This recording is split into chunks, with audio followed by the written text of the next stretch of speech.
아멘. 예, 본문 15장은 이제 14장에 이어서 그 아사 왕의 개혁을 이제 기록하고 있습니다. 북이스라엘과 달리 남유다에는 그래도 경건하고 하나님 뜻을 쫓는 왕들이 있었는데, 이제 그 왕들 중에 아주 훌륭한 왕 중에 뽑힌 왕이 바로 이 아사 왕이죠. 14장에서는 이제 정치적, 군사적 개혁과 어떤 치적을 기록하는 초점을 이제 맞추었습니다. 그런데 14장을 읽어보신 분들은 아시겠지만 14장 1절에서 4절은 종교 개혁도 그 안에 이제 포함이 되어 있습니다. 14장은 그럼에도 불구하고 이제 정치적, 군사적 개혁, 15장은 아사의 영적 개혁, 종교 개혁에 많은 초점을 맞추고 있습니다. 근데 이제 제가 잠깐도 말씀드렸지만 사실 이 두 가지는 명확하게 구별되지는 않습니다. 그러니까 강조되는 게 14장에서는 조금 군사적인 거고 15장에서는 좀 영적인 것이지 그것이 뚜렷하게 이렇게 구별이 되지는 않습니다. 왜냐하면 이 두 가지가 서로 분리될 수가 없기 때문이죠. 신앙의 개혁은 삶의 개혁을 낳고 삶의 개혁은 신앙의 개혁에서 옵니다. 이 둘이 서로 나누어질 수가 없어요. 이 15장에서는 이제 방금도 말씀드렸던 것처럼 아사왕이 행한 종교개혁, 영적개혁의 모습을 우리에게 보여주고 있습니다.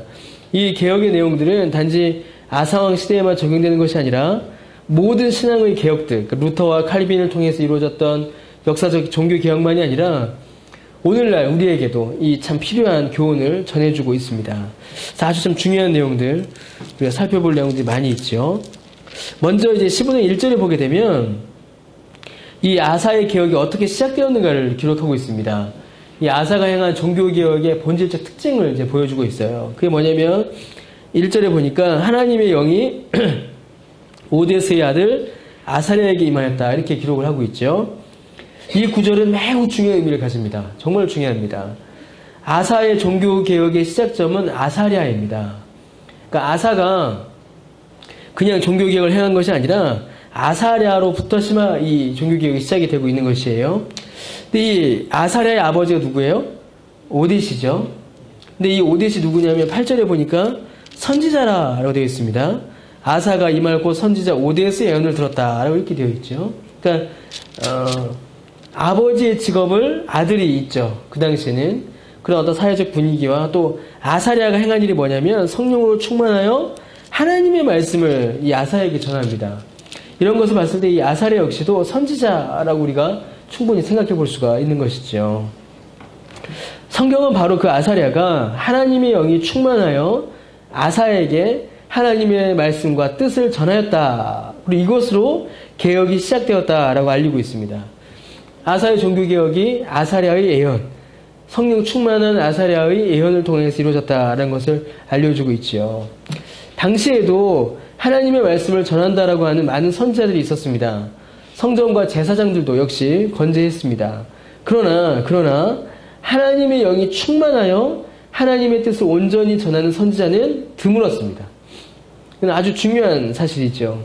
많은 사람들이 하나님의 말씀을 있는 그대로 전하기보다는 사람들이 듣고 싶어하는 말들, 사람이 원하는 말들을 전하는 데 더 많은 애를 썼습니다. 하나님의 선지자라고 하였지만 많은 말씀의 왜곡이 있었고 하나님의 뜻을 전하는 것이 아니라 아까도 말씀드린 것처럼 사람들이 듣고 싶어하는 말들, 그 자기의 처지를 유지할 수 있는 그런 말들을 하는 데에 많은 노력을 기울였죠. 하나님의 뜻에 합한 말씀이 아니라 사람들 뜻에 합한 말, 하나님 귀에 듣기 좋은 말이 아니라 사람들 귀에 듣기 좋은 말을 전하는 데에 많은 노력을 기울였습니다. 그래서 사람들이 어떻게 했을까요? 사람들이 하나님의 말씀을 전하는 선지자는 미워하고 거짓 선지자들, 자기들 귀에 듣기 좋은 말만 하는 선지자들을 쫓아갔습니다. 분연왕국 시대를 기록하는 역사서들, 그러니까는 역대기, 열왕기, 역대기, 그리고 그 시대를 기록했던 선지서들, 이사야, 에스겔, 에레미야 전부 다 그 모든 선지서들을 보면 공통적으로 나타나는 현상이 바로 이거예요. 선지자는 많지만 하나님의 말씀을 전하는 선지자는 적고 거짓 선지자들이 득세하고 사람들은 거짓 선지자들을 쫓아가고 하나님의 말씀을 전하는 선지자는 미워하고, 이게 이스라엘 분열 역사의 아주 중요한 영적 특징이었습니다. 그런데 이제 지금 누가 나타난 겁니까? 하나님의 영, 그 성령이 충만한 아사랴가 지금 나타난 겁니다. 다 세상의 영, 세상의 욕심을 따라갈 때에 하나님의 성령이 충만하여 하나님의 말씀을 전하는 이 아사랴가 등장한 것이고, 이 아사랴 예언을 통하여서, 그리고 뒤에 나오니까 8절에 오뎃의 어떤 말씀을 통하여서 이 개혁이 시작되고 있음을 우리에게 알려주고 있습니다. 이게 왜 중요하냐면 이 신앙의 개혁은, 종교 개혁은 성령으로 충만하여 하나님의 뜻을 전하는 말씀의 사역자를 통하여서 시작됩니다. 이 사실은 너무나도 중요합니다. 참된 신앙개혁, 참된 종교개혁이 하나님의 말씀의 개혁이죠. 하나님의 말씀의 개혁입니다. 그렇다면 하나님께서는 하나님의 말씀을 전하는 성령 충만한 말씀 사역자를 통하여 이 종교개혁, 신앙의 개혁을 이루십니다. 이건 너무나도 중요한 원칙입니다. 많은 사람들이 교회의 개혁과 변화를 이야기합니다. 교회의 개혁은 어떤 시스템이나 구조의 개혁으로 일어나는 것이 아니라 결국 신자 한 사람이 변화로부터 시작이 됩니다. 역사적인 종교개혁 역시 루터라는 한 개인이 경험한 신앙의 변화가 그 시작점이 되었죠. 그러니까 한 개인의 믿음의 개혁 없이는 교회의 개혁과 변혁은 일어나지 않습니다. 자, 그렇다면 하나님께서 한 개인의 신앙의 변화를 어떤 식으로 일으키시는가? 그게 중요하겠죠. 하나님께서는 은혜의 방편들을 사용하셔서 신자 한 개인의 신앙을, 믿음을 변화시키십니다. 그 은혜의 방편이 뭐예요? 말씀과 성례이죠. 하나님께서는 이를 목사를 통하여서 교회에 행하게 하셨습니다. 교회에 세우신 말씀 사역자들을 통해서 이 은혜의 방편들이 이루어지도록 하셨고, 이 은혜의 방편들이 효과적으로 적용될 때에 개인의 신앙이 변화되며, 변화된 개인의 신앙으로 말미암아 종교개혁, 교회의 새로움이, 교회의 변화가 일어난다는 것입니다. 그러므로 성령으로 충만하여 하나님의 뜻을 바르게 전하는 말씀 사역자는 결국 한 사람의 신앙을 변화시키는 매우 중요한 하나님의 도구인 동시에 더 나아가 교회의 신앙의 개혁을 이루는 첫 시작점이자 매우 중요한 도구인 것입니다. 목사들의 위치가 사실 이제 거기에 있죠. 17장에 넘어가게 되면 이제 16장에서는 아사의 잘못들이 막 등장해요. 근데 17장에 넘어가게 되면 이제 아사의 아들 여호사밧이 그 개혁을 이루어갑니다. 그런데 여호사밧이 행한 개혁 중에 가장 중요한 거, 가장 성경이 주요하게 다루는 게 뭐냐면 17장 7절에서 10절을 한번 보실까요? 역대하 17장 7절에서 10절을 보시면은 그가 여호사밧이 왕위에 있은 지 3년에 그의 방백들 베나엘과 오바댜 방백들 베나엘과 오바댜와 스가랴와 느다넬과 미가야를 보내어 유다 성읍에 가서 어떻게 했어요? 가르치게 하죠. 또 그들과 함께 레위 사람이 갑니다. 이제는 스마야, 느다냐, 스바디아, 아사엘, 스미라못, 이름도 참 어렵죠. 여호나단, 아도니아, 도비야, 도바도니아, 지금 14명입니다. 이 레위 사람들을 보내요. 그러니까 방백들, 신하들 중에 하나님의 말씀을 잘 아는 사람들과 레위인들, 여호와의 성전을 섬기며 말씀으로 익히 알고 있던 그들을 보냅니다. 다 보내요. 어디로 보내냐면, 왜 보내냐면 9절에 그들이 여호와의 율법책을 가지고 유다에서 가르치되 모든 유다 성읍들로 두루다니며 백성들을 가르쳤다. 우리 묵상집에 조엘비키 목사님이 이제 이 부분을 그렇게 설명하시죠. 모든 종교개혁이 이렇게 진행되었다. 특별히 이제 루터와 칼빈의 종교개혁에 있어서 그들의 주된 사역은 각 지방에 가서 하나님의 말씀을 가르칠 사역자들을 키우는 데 있었다. 이렇게 조엘비키 목사님이 설명을 합니다. 근데 그게 역사적 사실이에요. 말씀의 사역자들이 바르게 세워져 있지 않으면 종교개혁은 일어나기가 불가능합니다. 목사가 아무것도 아니지만 하나님께서는 목사를 통하여서 개인의 신앙을 변화시키시고 교회의 종교개혁을 시작하게 하세요. 그렇게 하나님께서는 아사랴를 사용하셨습니다. 오뎃을 사용하셨고 또 여기에 나오는 여호사밧 때의 그 레위인들과 방백들을 사용하셨고 이사야와 엘리야를 사용하셨고 베드로와 바울을 사용하셨고 디모데를 사용하셨고 어거스틴을 사용하셨고 루터와 칼빈을 사용하신 겁니다. 목사가 성직도 아니죠, 여러분. 목사가 성직이 아닙니다. 이제는 성직이 아니에요. 목사를 너무 과하게 높이고 떠받들거나 우상화하는 일은 정말 잘못된 일입니다. 목사도 직업이에요. 목사 직업. 제 직업이 목사인 겁니다. 그래서 목사를 너무 과하게 떠받들거나 막 목사에게 막 과도한 특혜를 준다거나 목사를 우상화하는 건 정말 잘못된 일이에요. 그런데 어떤 문제가 생겨버렸냐면 이제 뭐라고 하죠? 벼룩 잡다가 초가집 태운다라고 하죠. 그런 일들이 벌어져 버렸습니다. 그런 악행을 교회 안에서 뿜어낸다는 생각이 과해져서 이제는 어떤 일이 벌어져 버렸냐면 목사직과 목사의 사역을 너무나 가볍게 여기거나 무시하는 일들이 많이 일어났어요. 목사 개인을 가리키는 게 아닙니다. 저 개인, 이수환이라는 한 개인을 가리키는 게 아니에요.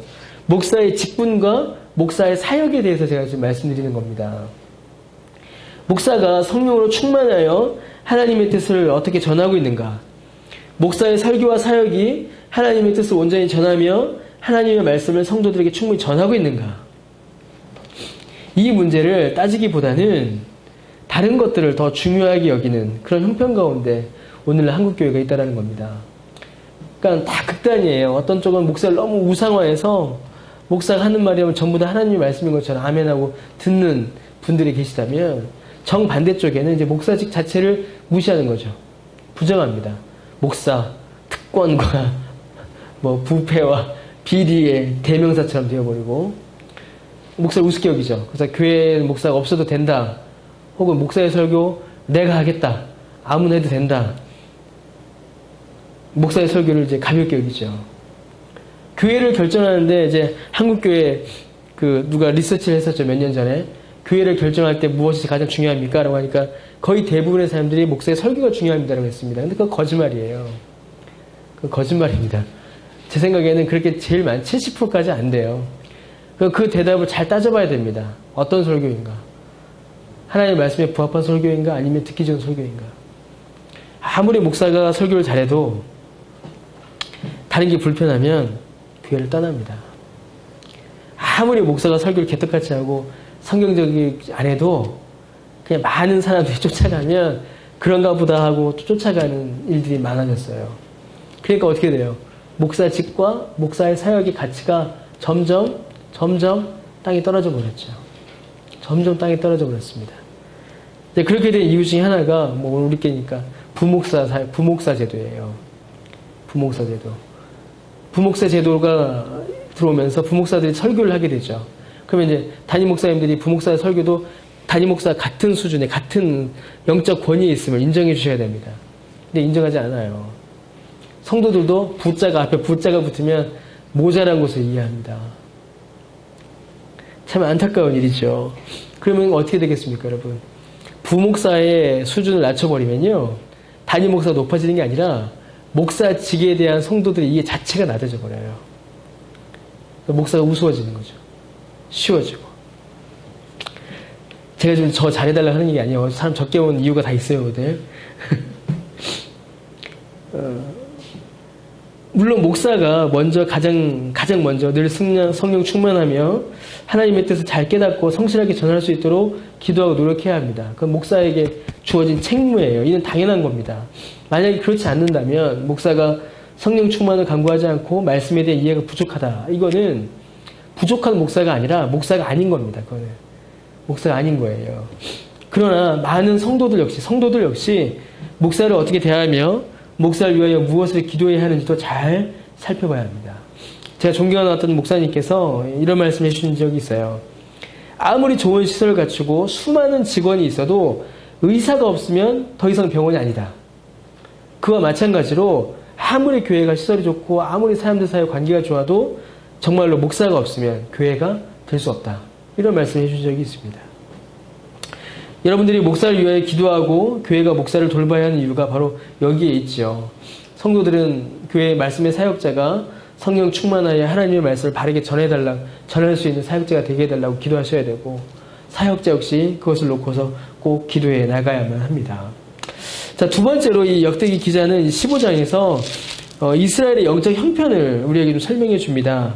3절에 보니까 그때 이스라엘은 참 신이 없고 가르치는 제사장도 없고 율법도 없은 지가 뭐라고 되어 있어요? 오래되었다. 이렇게 설명합니다. 이는 당시 이스라엘의 영적 형편을 가리키는 아주 중요한 표현입니다. 이스라엘은 신이 있죠. 이스라엘에서 유대교가 떠난 적이 한 번도 없습니다. 여호와 하나님이 계세요. 여호와 하나님이 참 신이시며 그분이 성전에 거하시며 이스라엘 가운데 계세요. 그런데 역대기 기자는 이스라엘에 참 신이 없은 지 오래됐다. 이렇게 기록합니다. 뿐만 아니라 성전에는 분명히 제사장이 있었어요. 율법 학자들이 분명히 율법을 전하고 가르쳤습니다.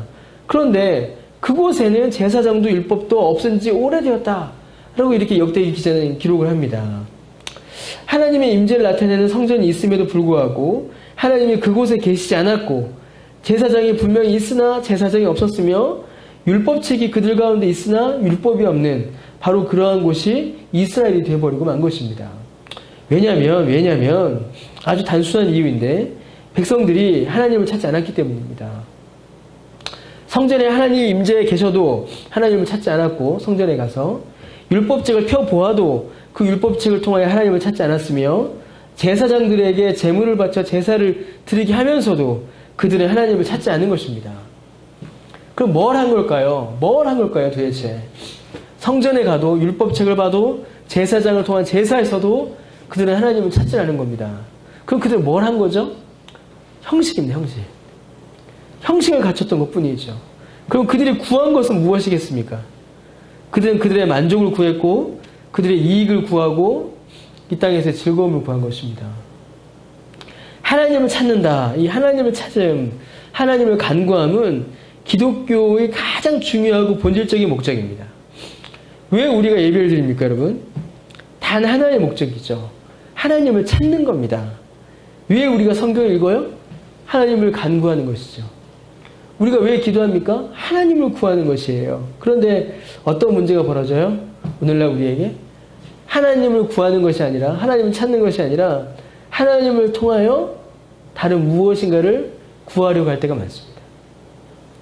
하나님을 찾는 것 같은데 하나님을 통하여 다른 것을 찾으려고 하죠.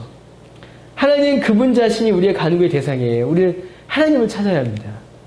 그런데 하나님은 그저 나의 간구와 소원을 들어주는 분으로 여길 때가 많습니다.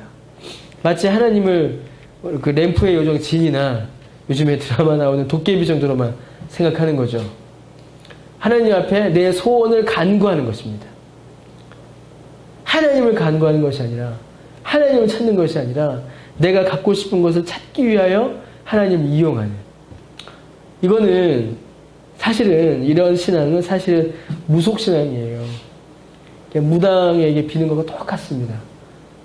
우리가 무당에게 구할 때 무당을 경배하지 않잖아요. 뭐하죠? 무당을 통하여 무언가를 얻기를 간구하죠. 그럼 무당도 어떻게 합니까? 신에게 빌지요. 근데 무당이 신을 찾는 게 아니죠. 정확히 이야기하면. 무당이 신에게 기도하여 이 사람이 부탁한 것을 다시 구해오는, 하나님을 찾는 것이 아니라, 신을 찾는 것이 아니라 신을 통하여 내가 원하는 것을 구하는 데 목적이 있는 겁니다. 지금 이스라엘 유대인들이 그러는 거예요. 우리의 예배의 목적은 하나님을 찾는 겁니다. 하나님 그분 자신이 우리의 예배의 목적이고 우리의 간구의 대상이세요. 그분의 뜻을 구하는 것이며 그분의 자비와 사랑을 구하는 것이며 그분 자신을 구하는 것입니다. 그러니까 어떻게 되셨어요? 우리가 하나님을 구하니까 하나님 그분 자신이 우리에게 오신 겁니다. 예수님이 우리에게 오셨잖아요. 우리가 정말로 간구해야 될 것은 하나님이기 때문에 하나님이 오신 거예요. 만약에 하나님께 우리가 정말로 필요한 게, 우리 그 기도 공부할 때 했죠. 만약에 우리가 정말로 필요한 게 돈이라면 돈이 떨어졌겠죠. 예수님이 오실 이유가 뭐가 있겠습니까? 하나님이 우리 사랑하시는데. 우리가 필요한 게 건강이라면 의사가 땅에 떨어졌겠죠. 근데 우리에게 필요한 건 하나님이기 때문에, 우리가 간구해야 될 것은 하나님이기 때문에 하나님이신 예수 그리스도가 우리에게 오신 겁니다. 그런데 많은 사람들이, 이 당시의 사람들이, 또 요즘도 많은 사람들이 하나님을 구한다고 하지만 하나님을 통하여 다른 것을 구하려고 해요. 세 번째로 이제 본문은 아사가 행한 개혁의 모습들을 하나씩 보여줍니다. 자, 아사는 하나님을 찾아요. 8절에 보니까 8절에 아사가 이 말 곧 선지 오뎃의 예언을 듣고 마음을 강하게 하여 가정의 물건을 버렸고 온 땅에서 그것을 없애버리고 성읍들에서 없애고 여호와의 낭실 앞에 있는 여호와의 제단을 재건하였다, 이렇게 되어 있죠.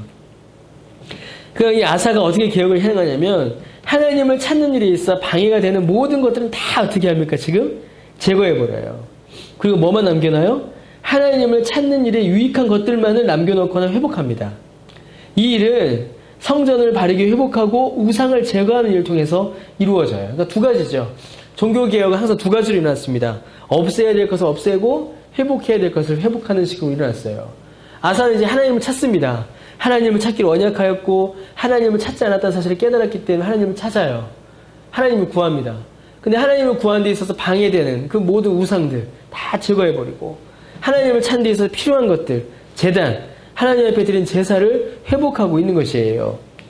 성전과 성전 안의 모든 기물들, 시설들은 모두 다 성경의 그 형태와 모양이 규정되어 있습니다. 그러므로 성전의 제단을 제거한다는 말의 의미는 단순히 건물과 기물들을 다시 구비하고 정비한다는 의미가 아닌 거예요. 이 말은 하나님께서 말씀으로 정해놓으신 예배, 말씀이 규정하는 제사를 회복한다는 의미입니다. 하나님의 말씀으로 드리는 예배, 하나님께서 허락하신 예배, 하나님이 받으시는 예배를 회복하고 있는 것이 바로 이 아사의 개혁인 것이죠. 그러니까 우상은 사라지고 뭐는 나타나는 거예요? 하나님의 말씀은 나타나는 겁니다. 시작이 뭐였죠? 하나님의 말씀을 바르게 전하는 말씀의 사역자를 통해서 시작되었죠. 하나님을 찾는 것이 개혁입니다. 그리고 하나님의 말씀대로 드려진 예배가 회복되고 있는 것이에요. 이게 참된 종교 개혁입니다. 사람의 임의로 혹은 우상 숭배의 방식을 따라 행해지던 성전 제사, 성전의 예배를 하나님의 말씀에 부합하게 개혁하고 바르게 한 것입니다. 그러므로 아사의 종교개혁은 아주 중요한 건데 새로운 것으로의 발전이 아니에요. 정확히 이야기하면. 이전으로의 회귀입니다. 근데 그 이전이 어디냐가 중요한 거겠죠. 참된 종교개혁이 바로 그러했습니다. 이전에 없던 것 혹은 새로이 개발하여서 만들어진 것으로 나아가는 것이 종교개혁이 아니었어요. 그게 신앙의 개혁이 아니었습니다. 뭐였어요? 이미 하나님께서 알려주신 것, 하나님의 말씀으로 돌아가는 것이 개혁입니다. 그러니까는 하나님 편에서 봤을 때는 이 종교개혁은 뭡니까? 회귀예요. 하나님께로 유턴하는 겁니다. 돌아오는 것이에요. 근데 사람의 편에서는 어때요? 이 종교개혁이 새롭죠. 사람의 편에서 새롭습니다. 왜 새롭겠습니까? 아주 단순해요. 왜 새롭냐면 다 그것을 까먹고 다 그것을 잃어버렸기 때문입니다. 하나님께서 이미 성경 가운데 이렇게 다 알려주셨는데 사람들이 성경을 봐요, 안 봐요? 성경을 안 보죠. 그러니까 성경에 있는 내용을 이야기하면 어떻게 돼요? 새롭죠. 새롭죠. 교회를 10년, 20년 다녔는데 처음 듣는 얘기가 있고 10년, 20년 다녀도 성경 읽도 한번 못 해본 사람들이 부지기수고 이제 새롭다라고만 하면 다행이에요.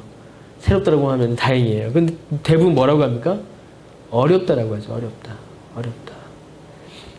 저는 설교가 어려워요. 제 설교는. 저도 어떨 때는 좀 짜증납니다. 좀 쉽게 좀 하지. 근데 설교를 어려워하는 이유는 크게 두 가지예요. 첫 번째는 정말로 그 표현이나 논리 구조가 어렵기 때문에 어려울 수가 있어요. 그건 이제 저의 잘못이죠. 근데 두 번째로 사실 첫 번째보다 더 큰 설교를 어렵게 느낀 이유가 뭐냐면 성경을 모르기 때문에 설교가 어려운 겁니다. 성경을 모르기 때문에. 이 근본적인 이유예요, 사실은. 논리가 어렵고 뭐 표현이 어렵고 또 다 성경을 모르기 때문에 설교가 어려운 거예요. 그러면 여러분 학교에서 선생님이 수업을 합니다. 수업을 하는데 못 알아들었어요. 어려운 거예요. 수학을 선생님이 막 설명해 주는데 모르겠어요. 그럼 어떻게 해야 되죠? 선생님 고등학교 수학 어려우니까 초등학교 수학으로 낮춰주세요라고 해야 됩니까?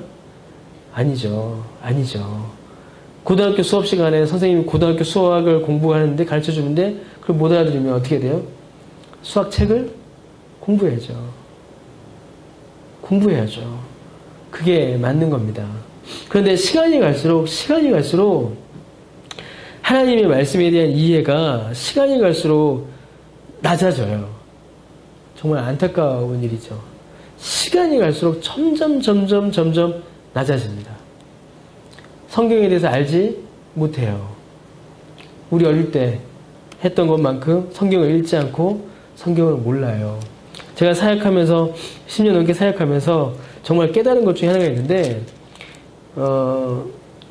교회를 오래 다녔다고 해서 성경을 많이 하는 것도 아니고 공부를 많이 했다고 해서 성경을 많이 하는 것도 사실 아니에요.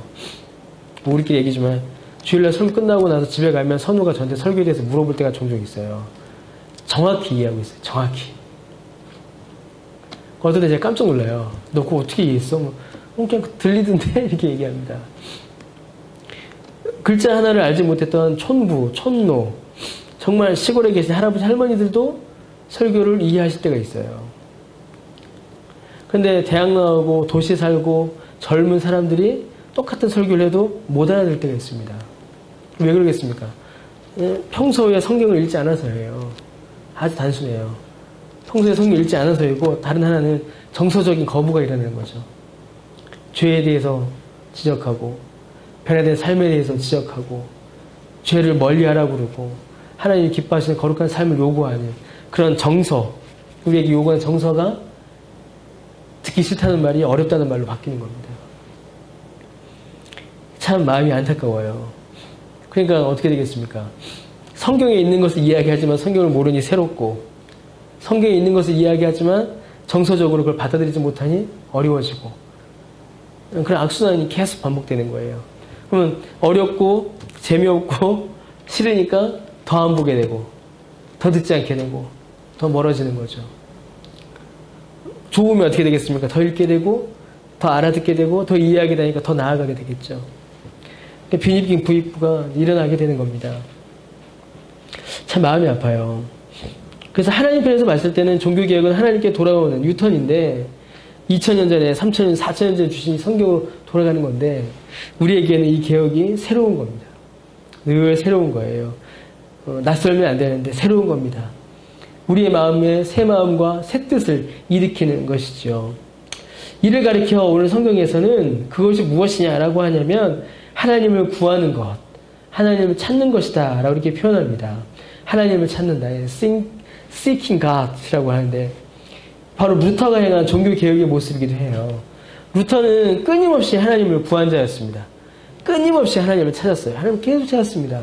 지식으로 혹은 수도원에서 혹은 고행으로 하나님의 말씀을 끊임없이 구했습니다. 하나님을 끊임없이 구했어요. 근데 거기서 찾은 하나님은 두려움의 하나님이었습니다. 심판의 예수님이었어요. 자기가 알 수 있는, 자기 끊임없이 고민해보니 자기 죄밖에 드러나지 않고 그 죄를 심판하신다는 것밖에 드러나지 않으니 하나님을 찾는다라고 하지만 하나님을 찾지 못하고 오히려 방황하던 자가 루터였습니다. 그런데 루터는 하나님의 말씀을 해서 결국 하나님을 찾게 돼요. 로마서 안에서, 성경 안에서, 시편 안에서, 루터가 시편을 아주 길게 설교했는데 시편 안에서 루터는 하나님을 찾게 됩니다. 하나님이 누구신지, 하나님의 의가 무엇인지, 하나님께 주신 구원의 은혜가 무엇인지 그 사실을 비로소 깨닫게 돼요. 오늘 우리에게도 이 사실이 너무나도 필요합니다. 하나님께서 우리에게 바른 말씀의 사역자를 세우셔서 바른 말씀의 선포를 통하여 우리로 하여금 하나님을 찾아가게, 하나님을 찾을 수 있도록, 하나님을 구할 수 있도록, 그래야 하나님을 만날 수 있게 해달라고 우리는 기도해야 합니다. 교회이지만 교회가 아니고 하나님이 함께 계시지만 전혀 하나님을 의식하지 못하며 성경을 가지고 있지만 전혀 성경과 상관이 없는 그런 교회와 신자가 되어서는 안 됩니다. 지금 오늘 우리가 읽었던 본문 3절에 이스라엘이 그랬잖아요. 우리는 그렇게 되어서는 안 됩니다. 하나님을 찾아야 해요. 말씀을 통하여 예배 가운데 하나님을 찾고 하나님을 만나는 은혜를 우리가 경험해야 합니다. 그것이 참된 교회의 개혁이며 그것이 참된 신자의 개혁입니다. 아사의 개혁은 놀라운 열매를 맺어요. 9절에 보니까 많은 사람들이 돌아오고 15절에는 하나님께서 참된 평안을 허락해 주시죠. 이게 뭐겠습니까, 여러분? 이게 단지 사람 수 늘어났다, 단지 이제 태평성대를 누렸다, 그런 의미가 아니에요. 이게 뭐냐면 이 말을 바꾸면 하나님께서 이스라엘에게 부흥을 허락해 주신 겁니다. 이게 부흥입니다. 하나님의 말씀이 바르게 선포되고 하나님을 찾는 일, 하나님께 예배하는 일에 걸림이 되는 것들은 제거하고 온전히 하나님만을 구하고 그 뜻에 순종하는 변화, 교회의 새로워짐과 성도의 새로워짐, 이것이 바로 참된 부흥이다라고 할 수 있습니다. 우리 교회와 우리 개개인에게도 이런 부흥이 일어나게 되기를 바랍니다. 우리 개인이 또 우리 교회가 하나님을 찾고 하나님을 만나고 하나님 뜻 가운데서 하나님을 알게 될 때에 이런 변화와 부흥의 은혜가 우리 안에 일어날 것이라고 믿습니다. 예, 기도하겠습니다.